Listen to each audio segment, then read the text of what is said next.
मैंने कैसे शुरुआत की या स्कूल में थोड़ा सा दिमाग में था, तो हाँ, स्कूल में थोड़ा सा कहीं सोचा था, कहीं शायद पढ़ लिया होगा, कहीं सुन लिया होगा कि नहीं आईएएस ऑफिसर नाम की कोई चीज़ होती है। लेकिन तब ये भी नहीं पता था कि यार यूपीएससी नाम की कोई एग्ज़ाम है, सिविल सर्विस एग्ज़ाम है, उससे और भी पोस्ट में आप सिलेक्ट हो सकते हैं, ऐसा कुछ नॉलेज नहीं था। जब मैं अपने कॉलेज लेवल में आई, जब कॉलेज में एडमिशन लिया, मैंने भोपाल से ही प्राइवेट इंजीनियरिंग कॉलेज से केमिकल इंजीनियरिंग किया है। और उस दौरान मुझे जब मैंने सोचना शुरुआत की कि क्या बनना है, कंटेम्पलेट किया कि एग्जैक्टली क्या करियर चाहती हूँ, तो लगा कि यार कहीं जो पुरानी ड्रीम थी, एक जो सपना था, वो अभी उसको सामने लाना चाहिए। फिर इस बारे में और पढ़ा, और तब खान स्टडी ग्रुप भोपाल में सेंटर वहाँ पे जैसे शुरू हो गया था, तो मेरा जो फाउंडेशन कोर्स है मैंने वहाँ से किया। और इस एग्ज़ाम के बारे में जो चीज़ें मुझे 1-2 साल में समझ में आई हैं, वो कुछ चीज़ें मैं आपसे शेयर करना चाहती हूँ। सबसे पहली चीज़ जो पहले जय और रचना हम दोनों बोल चुके हैं कि कंसिस्टेंसी। आप अगर दिन में, कई बार हमसे सवाल पूछते हैं कि आप कितने घंटे पढ़ाई करते हैं, तो देखिए घंटे मैटर नहीं करते। कोई 17-18 घंटे हमें नहीं पढ़ना है, इतना हम पढ़ भी नहीं सकते। एक दिन पढ़ सकते हैं, दूसरे दिन नहीं पढ़ पाएंगे। 5 से 6 घंटे ही आपको देने हैं या उतने निकालने हैं, पर वो जो वक्त आप अपनी पढ़ाई को देते हो, वो कंसिस्टेंटली आपको रोज़ उतना ही अपने पढ़ाई को देना है। Consistency is the key, that is the first and the most important thing जो आपको ध्यान में रखनी है। दूसरी चीज़ इस एग्ज़ाम में मुझे लगता है इक्वली इम्पॉर्टेंट है, क्योंकि ये जर्नी लंबी होती है। जैसे एग्ज़ाम ही 1 साल तक चलती है, आप प्रीलिम्स देते हैं, फिर आप मेंस देते हैं, आप इंटरव्यू में जाते हैं पर्सनालिटी टेस्ट के लिए, तो एग्ज़ाम 1 साल तक खुद चलती है। उसके पहले मान लीजिए आप 1-1.5-2 साल पहले से प्रिपेयर कर रहे हो, तो ये जर्नी काफ़ी लंबी रहती है। उस जर्नी में मेंटली अपने आप को मोटिवेट रखना, अपने आप को बूस्ट करते रहना, वो भी इक्वली इम्पॉर्टेंट है। और इसीलिए अपने आप पर भरोसा बेहद ज़रूरी है। You need to have a faith in yourself कि अगर आपने इसमें कदम रखा है, अगर आपने सोचा है कि आप सिविल सर्विस एग्ज़ाम देना चाहते हैं और देंगे, तो आपको ये ठान के उसमें जाना है कि हाँ, मैं ये कर सकता या कर सकती हूँ। ये एक अपना मोटिवेशन, अपने साथ एक फेथ, बिलीफ अपने ऊपर आपको हमेशा रखना है। कमिंग टू प्रेपरेशन की कैसे तैयारी करनी है, बहुत सारी बातें आप सुन चुके हैं कि आंसर राइटिंग में कैसे करना होता है, आंसर राइटिंग का स्ट्रक्चर कैसा होना चाहिए। तो मैं शुरू में सबसे पहले ये कहूँगी कि मेरे प्रिपरेशन का बेस 2 चीज़ें रहीं। पहला था करंट अफेयर्स। करंट अफेयर्स इसलिए मैंने उसी से शुरुआत की क्योंकि करंट अफेयर्स सबसे इंटरेस्टिंग पार्ट होता है। कई बार आपको हिस्ट्री कभी बोरिंग लगेगी, कई बार आपको लगेगा ज्योग्राफी इतना, कभी हर किसी के अपने अपने फेवरेट्स होते हैं। तो मुझे वो 2 सब्जेक्ट्स लगते थे कि यार इतना मन नहीं करता है, लेकिन न्यूज़पेपर्स और करंट अफेयर्स में जो भी नया चल रहा है वो मुझे हमेशा इंटरेस्टिंग लगता था। इंटरनेशनल रिलेशंस में क्या हो रहा है, क्या सोशल रियलिटीज़ हैं, कहाँ क्या हुआ, उसका क्या इम्पैक्ट पड़ेगा एडमिनिस्ट्रेशन पे और हमारी कंट्री पे, तो उसको आप अपना एक बेस बना सकते हो। आप करंट अफेयर्स बेस्ड प्रिपरेशन कर सकते हैं, इसलिए भी क्योंकि अगर आप मेंस एग्ज़ाम देखेंगे तो काफ़ी डायनामिज्म आ गया है, केवल प्रीलिम्स में नहीं बल्कि जनरल स्टडीज़ पेपर 2, पेपर 3 में भी आप देखेंगे कई सारे ऐसे सवाल हैं जो करंट इवेंट्स से इंस्पायर्ड होते हैं, उन पे बेस्ड रहते हैं। तो जब आप न्यूज़पेपर बेस्ड, करंट बेस्ड पढ़ाई करते हैं तो वो आपका प्रिपरेशन वहाँ से भी कवर हो सकता है। दूसरी जो चीज़ मैंने जिस पे बहुत फोकस किया वो थी आंसर राइटिंग। तो आंसर राइटिंग का जैसे खान सर बता रहे थे कि आंसर राइटिंग की प्रैक्टिस बहुत की, तो उसके पीछे मेरा ये था कि जब मैं हमेशा प्रीलिम्स का कोई भी पेपर टेस्ट देती थी, हम मॉक टेस्ट देते हैं, तो मॉक टेस्ट देती थी तो हमेशा मेरे मार्क्स करीब 90 to 110, 120, इससे ऊपर मेरे कभी मार्क्स नहीं जाते थे। तो मुझे हमेशा ये डर था कि यार प्रीलिम्स में कहीं मेरा कुछ, क्योंकि कट ऑफ भी इसी कुछ रेंज में जाता है, तो हमेशा लगता था कि यार कुछ गड़बड़ यहाँ ना हो जाए।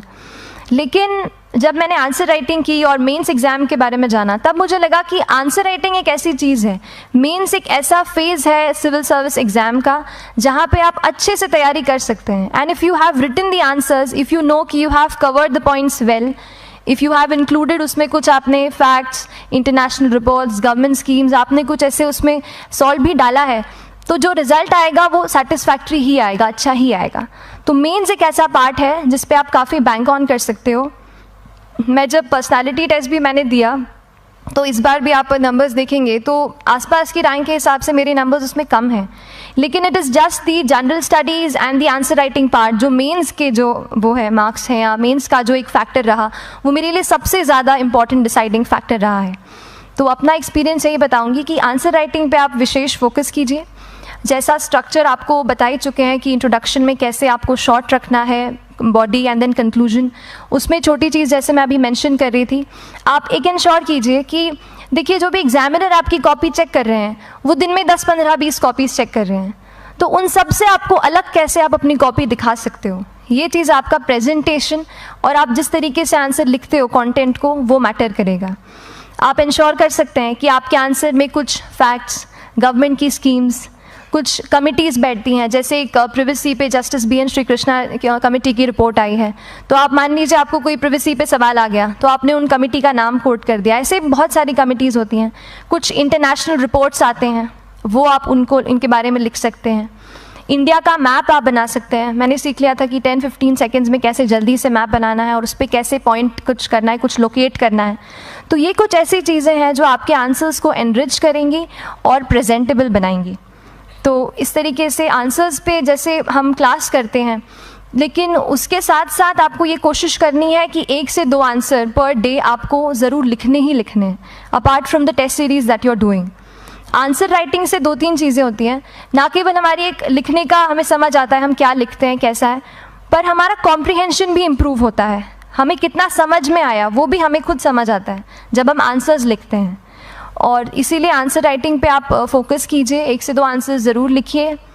और आंसर राइटिंग के बाद the third pillar of my preparation जो काफ़ी इंपॉर्टेंट जिसने रोल प्ले किया, that was tests and test series and mocks. देखिए हम पढ़ रहे हैं यहाँ पर, I will also come to the point कि हम कैसे दिल्ली, भोपाल और इंदौर में प्रिपेयर करके बिना दिल्ली जाए हम कैसे कर सकते हैं, I will come to that point. पर उसके पहले टेस्ट की थोड़ी बात कर लेती हूँ कि टेस्ट देना क्यों ज़रूरी है। हम ये जो एग्ज़ाम दे रहे हैं सिविल सर्विस की, ये एक ऑल इंडिया लेवल एग्ज़ाम है and this cut throat competition. तो उसके लिए आप केवल पढ़ते रहें, सारी बुक्स, मटेरियल्स, स्टैंडर्ड, ये करंट का सब पढ़ लें, लेकिन अगर आप ये नहीं जज कर पाए कि आपका क्या लेवल है at an all India level, तो चीज़ें समझ में आप नहीं, मतलब आप आगे नहीं बढ़ पाएंगे या सही डायरेक्शन नहीं पकड़ पाएंगे। तो इसलिए आप टेस्ट से घबराइए मत। कई बार टेस्ट का इनर्शिया होता है, ऐसे लगता है कि जब तक पूरा सिलेबस कंप्लीट नहीं कर लूँ तब तक टेस्ट नहीं दूंगा, लेकिन सच में बात ये होती है कि जब तक हम GS के मतलब पेपर देने अंदर भी घुसते हैं ना, तब भी उस सेकंड पे लग रहा होता है कि कुछ छूट गया है हमारा। तो ये चीज़ होगी ही, इसीलिए ये मैं कभी मत सोचिए कि जब तक पूरा सिलेबस नहीं कर लूँ टेस्ट नहीं दूंगा। जैसे आपका एक थोड़ा बेस बन जाता है प्रिपरेशन का, आप टेस्ट दीजिए, चाहे वो प्रीलिम्स का MCQ का टेस्ट हो या मेंस का राइटिंग स्किल की प्रैक्टिस हो, टेस्ट पे आप फोकस कीजिए। उसके बाद टेस्ट केवल देने के लिए नहीं देना है, उसको एनालाइज भी अच्छे से करना है। When you get the answer hints, when you get the answer keys, analyse properly कि आपकी क्या गलती हुई है और उससे भी सीखने की कोशिश कीजिए कि क्या कुछ नया मुझे इस टेस्ट पेपर से या इस आंसर कॉपी से मिल सकता है। तो इस तरह से टेस्ट पे भी आप फोकस कीजिए। And I will come lastly to the point कि जब मैंने प्रिपरेशन शुरू की थी अपने कॉलेज के 2nd ईयर 3rd ईयर आते आते, तो मन में बहुत सारे फियर्स थे। मैं भी एक नॉर्मल फैमिली से हूँ, मेरे फैमिली में किसी ने आज तक सिविल सर्विस का पेपर भी नहीं लिखा था, तो मन में बहुत सारे फियर्स थे, डाउट्स थे, क्या होगा, कैसे होगा।